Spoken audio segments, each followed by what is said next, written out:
Have you ever wondered about the current age we're living in when the court of public opinion can either make or break careers, families, and perceptions of faith, all based on feelings and not on fact? My next guest says we are currently living in a culture of confusion where confusion is embraced as a virtue and clarity shunned as a sin.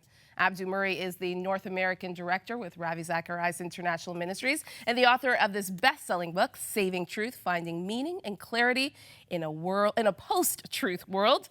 Thanks for coming back, Abdu. Maggie, it's great to be back. I'm so glad you guys asked me to come back again. Now, this is a big topic. Yeah. A really, really big topic. And Yeah. I have a million questions. We'll get through half of them, probably. Okay. So you start off the book talking about in 2016, Oxford decided or had declared that post-truth was the word of the year. Yep. Explain what post-truth is. Sure. So Oxford English Dictionaries in 2016, every year it actually names a word of the year in English language. And the word of the year is meant to capture the ethos, the pathos, the fascinations of the culture for that particular year. And so in 2016, especially after the election cycles in the US, post-truth was capturing the imagination. So something is post-truth if it elevates feelings and preferences above facts and truth. Now, what that means isn't that they reject truth altogether. That's not what it means. Postmodernism was the movement that we saw, blossoming in the 60s, into the 70s, sort of becoming a full-fledged tree in the 80s and 90s, but eventually withered away, I think, in the 2000s. Postmodernism said there is no objective truth. But you can reason with someone like that because you can say, if you say there's no objective truth, is your statement objectively true? And of course, you can see how it's self-defeating. Right. Post-truth is different. Post-truth says there is truth out there, but my preferences matter more. In other words, truth exists and I don't care. And you outline that there is a soft mode and a hard mode when it comes to that word post-truth. Yeah, so the hard mode of post-truth, ironically, is actually easier to deal with. So because a hard mode says this: I have an agenda. It's political, it's social, it's religious, it's personal, whatever it happens to be.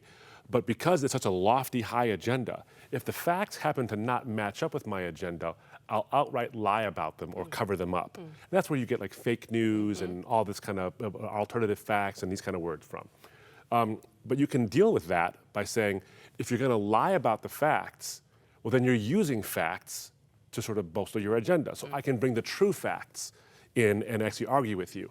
That's why it's easier to deal with. The soft mode is harder to deal with because if you have a soft mode of post-truth, you don't so much hide the facts as you ignore them altogether. And someone might say, well, here are the facts that contradict what you're saying or even support what you're saying.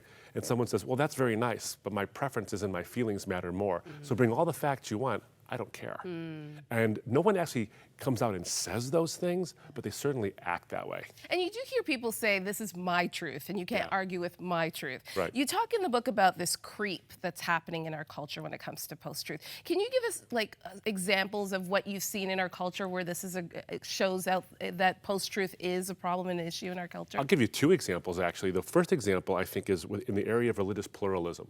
Now, in North America, both the United States and Canada were founded on the idea of pluralism, which is in itself a good thing. The idea is that no one worldview should have political or enforced dominance over anything else, and we're all for that. But what it's resulted now in is this relativistic thinking that all paths lead to God. So in an effort to actually agree on everything, one author, Stephen Prothero, actually calls it the straitjacket of agreement. We're no longer allowed to actually delve into the depth and the richness and the differences of our traditions anymore because we have to agree on everything. So what ends up happening is we say all paths lead to God. The problem with that is that in an effort to respect every path, we've actually disrespected every path because not only do all paths not lead to God, not all paths even claim to lead to God. Islam doesn't say you get to be with God forever in paradise. It says that you get to go to God's paradise, but his unmitigated presence isn't there. Buddhism says you become nothing. Hinduism says you become God. Christianity says you get to be with God. They couldn't be more different. And so by saying they all lead to God, you're actually insulting all of them. And that's what post-truth does. It confuses feelings with the realities. Second thing is science.